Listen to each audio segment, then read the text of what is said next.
right, welcome everybody. We are here on the floor at the Velocity Conference in Fort Worth for our Force membership.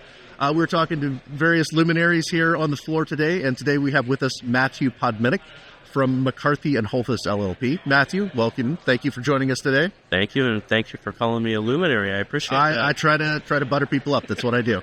So I know you've worked with us for many, many years in various capacities with Legal League and everything else.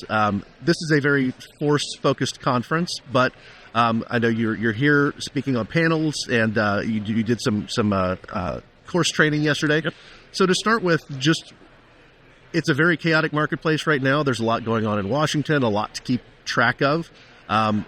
What are some of the advice you would have for anybody working in this market right now, whether that be for other firms, whether that be for servicers that you guys work with? What is just some general advice you've got? Sure. Right now, we are seeing a slight uptick in foreclosure referrals, which, of course, for our industry is a good thing. However, we're still seeing a high percentage of those files not going to completion, which also is generally a good thing, certainly good for homeowners. But as you see the work picking up, caution everyone about staffing levels. We've been, it seems like the last couple of years, been trending downward. Now things are picking up. You got to make sure you stay ahead of that, because the last thing you want is the work to come in and not have the capacity to do it. We're all investing in AI and other technologies to help us, but you're always going to need people on the ground and good people. So be cognizant of your file counts per employee and be prepared to start interviewing and staffing up. What does that staffing look like over the last few years since we came out of COVID? Obviously, that changed a lot of things. Is it become more difficult to maintain staff, or is it just about keeping kind of your eye on the horizon so you know what levels to maintain? Yeah, it's definitely hard to keep the entry-level staff. There's a lot of opportunities to work fully remote. Our firm does a great job. We're hybrid. Still being said, a lot of applicants want full remote. So that's difficult. But again, our firm's been pretty lucky that the average tenure of an employee is over 10 years. So we've got a lot of good seasoned staff. But again, there are limitations on how much anyone can handle. So you're always going to be looking for that next wave of employees to come in. And then again, in a hybrid or fully remote, makes it a little more difficult to do the initial training. Right? It's better for people to be in the office. So we're focused on that when we get new hires. But we've been pretty lucky with the staff we had. Well, I know here at Force yesterday you were teaching on the Understanding Title Issues course. Could you tell me a little bit about that course, how'd it go, and what are some kind of takeaways from that? Yeah, well, one of the two reasons I come to conferences like Force is to learn something, right? And thought it was slightly ironic that I'm doing a class, I'm teaching, and you end up learning so much, right? So I was presenting to a room full of asset managers that had decades of experience on average.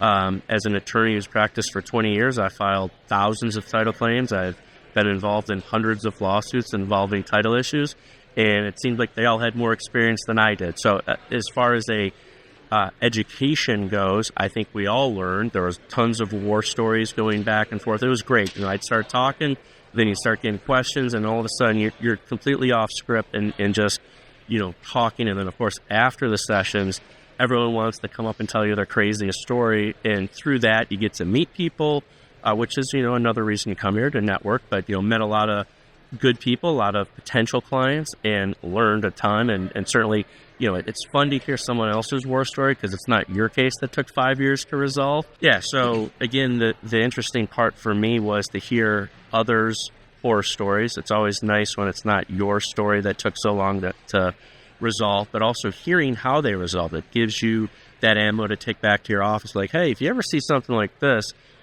try this as a solution, and sure enough, it'll come up eventually. Absolutely.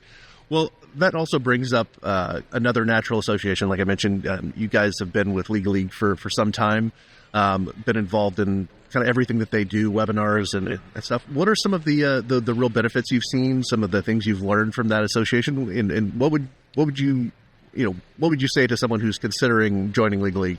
Yeah, I love the Legal League. The Legal League has been great to our firm. It's been great to me. Compared it to other trade organizations, I think you get a lot more for your money. For example, this conference, it's not spot on with everything our firm does, but we get to to come to this conference for free. Certainly get an opportunity to speak, which is always good. But you get a lot of bang for your buck, and there are potential clients here. The Legal League membership gives you a lot of discounts or admissions to different conferences versus some of the other organizations where you got to pay for everything you do, and it adds up quite a bit. It's pretty easy when you get a discounted admission and you get to be around professionals that are at a conference like Force.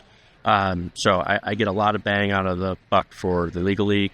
I'm involved with a publication committee. We put out a newsletter once a quarter. There's great information on case updates. It helps you stay current in working with others in the industry from different geographic regions.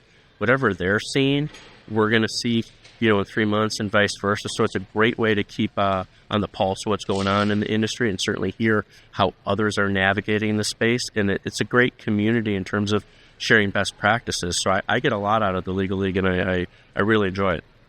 Well, last question. You mentioned some of this, just talking about your course that you led the other day, but it's early in the day on day 2 here at the Force Conference, but have there been any real highlights, any moments you want to share with us about so far? Well, I guess on a personal level, I ran into a client I hadn't seen in a couple of years. I had thought he had retired, ran into him, and, it's conferences like this that you see that you always hope to meet the new client, but I ran into a client that had changed jobs, so he's not a referring client anymore, but it was awesome to catch up with him and see him, and I'm sure enough, our paths will cross again. So that was a personal highlight for me. That's great. Well, awesome. Well, thank you for taking some time to talk with us, Matt. Appreciate you, and thank you everybody for tuning in.